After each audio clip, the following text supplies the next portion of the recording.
Quando nós falamos em liturgia, propriamente dito, a maneira mais simples de entender o que significa, eu uso sempre dois exemplos. Primeiro, o serviço, a doação, a entrega, colaborar na construção do reino de Deus, primeiramente com a sua vida e com as suas atitudes.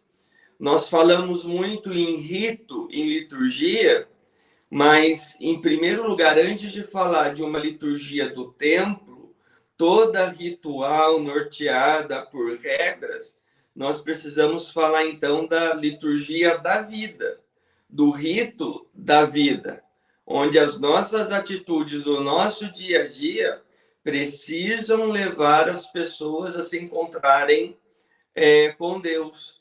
É a partir, então, dos ritos que nós vamos celebrar em assembleia, porque nós não podemos esquecer que liturgia só acontece dentro também, a liturgia ritual, dentro de uma assembleia litúrgica, com os membros da comunidade, com os demais irmãos e irmãs na fé, que estão ali para poder se reabastecer do Cristo, para poder continuar a sua missão no seu dia a dia.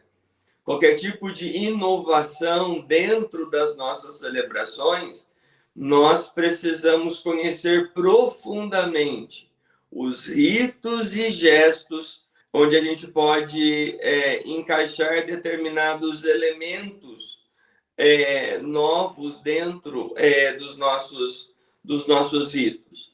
Os ritos, formas, enfim, tudo isso tem um porquê, tem um sentido. Não foi colocado ali de maneira totalmente aleatória e que possa ser substituído por qualquer outra inovação aqui, sem algum sentido ou algo do gênero, ou simplesmente, eu gosto que seja dessa forma, eu prefiro que seja dessa forma, mas quando nós falamos da celebração litúrgica como aquela que nos leva a Deus, não são os nossos gostos que tem que falar em primeiro lugar, mas é a tradição da igreja, iniciada lá atrás, desde dos apóstolos, passando por toda a história da salvação a partir de Jesus Cristo, até chegar aos nossos dias. Se você quer ver se uma comunidade, como uma comunidade está, a forma como uma comunidade celebra é que vai dizer o caminho, a direção que ela está, e se ela está sendo conduzida bem, e se ela entende também, de fato, ali o mistério ao qual as celebrações litúrgicas nos inserem. O mistério que eu falo, mistério pascal, o mistério da nossa salvação, que nos foi dado por Jesus Cristo. Mas, por exemplo, dentro da oração eucarística, na oração do santo, depois do prefácio, que a letra litúrgica é Santo, Santo, Santo, Senhor Deus do Universo. O céu e a terra proclamam a vossa glória, hosana nas alturas. Bendito que vem em nome do Senhor, hosana nas alturas. Esse texto que nós tiramos, que a liturgia se utiliza dentro da oração eucarística, não é uma música de louvor, de glória, de auê ou algo assim. Ela vai ser tirada de Apocalipse, se eu não me engano, capítulo 4, que vai dizer a visão de João, que está com o trono do Cordeiro diante dele, os anjos em torno em adoração, cantando e rezando. santo, santo, santo. Então, o que eu quero dizer com isso? A oração do santo dentro da missa, ela é uma oração de adoração. Então, não cabe, independente da assembleia que esteja, não cabe palmas e não cabe qualquer outro tipo de gesto, a não ser a nossa interiorização, porque é uma oração, e mesmo que seja cantada, uma oração de adoração, um canto de adoração. Um outro erro grave que eu vejo nas celebrações. Você acabou de falar sobre o ano litúrgico, né? Que nós daqui a algum tempo vamos encerrar com a celebração de Cristo, Rei do Universo, e ali no final de novembro nós vamos iniciar o novo ano litúrgico, aí a partir do ciclo ano A com evangelho, com os evangelhos do evangelista Mateus. E aí começa, então, nós vamos utilizar a cor roxa. As pessoas colocam o tempo do advento, por ser roxo, com o mesmo significado, por exemplo, do tempo da quaresma, mas não é. Mesmo utilizando a cor roxa em ambos os tempos, a proposta é diferente. A proposta é diferente em que sentido? No tempo do advento, o roxo é uma espera, uma esperança para que a gente celebre o nascimento de Jesus. Tanto que o aleluia continua normalmente nas nossas celebrações e continua normalmente quando nós vamos aclamar o evangelho. Diferente na quaresma. A quaresma, de fato, é um tempo penitencial que é para nos preparar para que a gente celebre bem a Páscoa. E aí sim, a quaresma, pelo seu tom penitencial, deixa o aleluia, de fato, as expressões de glória, para que a gente vá utilizar nas celebrações da Páscoa. Tanto que na quaresma, o roxo, pede-se que não seja utilizado flores, ornamentos ou coisas do tipo, para poder mostrar o tom penitencial, diferente do advento. Pode-se usar de maneira um pouco mais sóbria flores e ornamentos, porque é uma espera no sentido de fato de esperança e de alegria, porque vamos celebrar o nascimento de Jesus. Em liturgia, nós vamos ter aquilo que nós chamamos de embolismo. O que é embolismo? Embolismo nada mais é do que uma continuação da oração. A oração não termina e ela continua. Dentro do rito da comunhão que nós temos, o Pai Nosso, livrai-nos do mal, ponto. Aí continua, livrai-nos de todos os males, ó Pai. Quando se começa essa oração, então é o padre que preside a celebração, que de mãos elevadas continua a oração do Pai Nosso, continua a oração do rito da comunhão. Por isso que nós não rezamos o Amém, e por isso também que nós não continuamos com as mãos elevadas, porque é o presidente. Em liturgia, também nós vamos ter aquelas orações que são reservadas aí na Eucaristia, por exemplo, ao padre que preside a celebração. Porque o padre ali, agindo em persona Christi, fala à comunidade como o próprio Cristo falava aos seus discípulos, apóstolos, enfim, no seu tempo.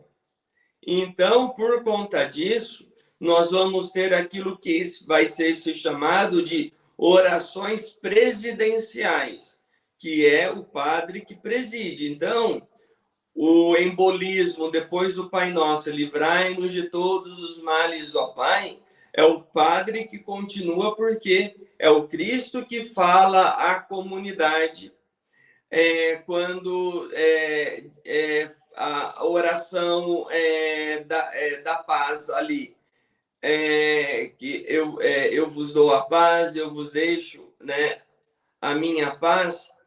Também eu vejo os padres ou a assembleia que continua essa oração rezando junto. Não, é o Cristo que está desejando a paz ou deixando a sua paz.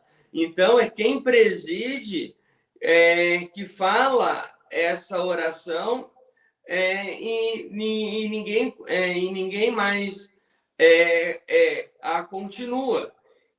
Quando se fala, por exemplo, hoje em dia, ainda mais hoje, nesse apogeu das redes sociais que nós temos, as pessoas têm a dificuldade de interiorizar para poder celebrar bem. É uma dificuldade gigantesca de fazer a Assembleia ficar em silêncio, de conseguir falar para a Assembleia, olha, esse momento nós apenas contemplamos, nós guardamos silêncio. Eu cito 2 exemplos aqui. O primeiro exemplo, após a homilia, o padre que preside deveria reservar um tempo em silêncio antes de ir para a profissão de fé. Aí o segundo exemplo, há umas semanas atrás, eu fui celebrar em uma determinada comunidade, e aí tinha a primeira comunhão, de uns 20, 22 jovens, mais ou menos. E aí, o que eu faço? Eu apresentei, eis o Cordeiro de Deus, pedi, antes de eu mesmo comungar, pedi para a Assembleia sentar. E aí eu dei as orientações. Quando eu celebro a primeira comunhão, independente da quantidade, o que eu faço? Olha, gente, nós vamos contemplar, vamos ver esses nossos irmãos recebendo primeiramente a comunhão. Pode ter um canto de fundo, não tem problema, mas depois que eles receberem a primeira comunhão, aí a Assembleia vai receber a comunhão normalmente. Daí eu dei essa orientação, e aí o Ministério de Música veio comungar comigo para poder sustentar ali no momento com as músicas. Pois bem, eu comunguei. Eu comungando, a Assembleia sem música, sem nada, ali o silêncio, daí começa. Aí você começa a ouvir os barulhos. Eu comunguei, eu não tenho problema com isso. Terminei de comungar, eu peguei o microfone e disse, gente, é o seguinte, eles vão comungar primeiro, o ministério vai comungar também para poder começar a música, mas isso não significa que é momento de ficar conversando. Isso não é momento de ficar cochichando com o vizinho. É momento de participarmos, de contemplarmos esses nossos irmãos que vão receber a comunhão pela primeira vez. Então, por favor, mantenham o silêncio. E aí foi isso, daí ficaram em silêncio e aí a celebração continuou. Eu sempre falo o seguinte, na vida, nós temos, eu vejo pessoas que querem experienciar um milagre, pedem para Deus um milagre, esperam de Deus um milagre para uma situação. Todo domingo nós participamos de um milagre e nós não nos contentamos com isso. Milagre do pão que se transforma em carne, do vinho que se transforma em sangue. É algo que acontece bem diante dos nossos olhos e as pessoas não contemplam. Padre, eu não sou digno. Padre, eu sou miserável. Todos nós somos. Todos nós aqui temos muitas coisas a melhorar, então que a gente contemple. E assim, e depois que o padre faz a oração do pão e eleva, do vinho e eleva, só o silêncio basta. Não é, ai, Senhor, eu creio, mas ao Senhor, meu Deus, eu creio, mas aumentar a nossa fé. Ou faz um fundo de violão, ou canta. Não, só o silêncio basta. Por quê? Nada que a gente diga, nada que a gente cante, nada que a gente faça vai ser tão sublime ou maior do que bem diante dos nossos olhos pão se transformar em carne e vinho se transformar em sangue. Então, isso precisa ficar claro. Tem que começar de nós, padres e bispos que presidimos, e a Assembleia também ter essa ciência. Nenhum outro erro que acontece muito, mas também por influência de redes sociais, enfim, é a forma de receber a Sagrada Comunhão. Se a comunhão é dada apenas no corpo de Cristo, o fiel pode receber tanto na boca quanto na mão, não tem problema. E aí, quando é dado no corpo e sangue de Cristo, aí sim recebe diretamente na boca. E quando se recebe a comunhão na mão, seja o padre ou o ministro extraordinário, precisa ficar atento para que a pessoa pegue a comunhão na sua frente mesmo e já coloque na boca e vá para o seu lugar. Se isso não acontecer, para a filha e chama. Irmão, irmã, comunga, por favor, coloca o corpo de Cristo na boca, por favor. E assim, e aí a celebração continua. Quando nós usamos a palavra inculturação, a palavra inculturação aplicado dentro dos nossos ritos diz muito mais respeito à fala, às orações, para que sejam adequadas à linguagem de cada povo, para que aquela comunidade, para que aquela nação consiga compreender. Quando nós falamos da inculturação, acrescentando coisas no rito, e isso é muito, para que isso aconteça, precisa ter uma grande justificativa.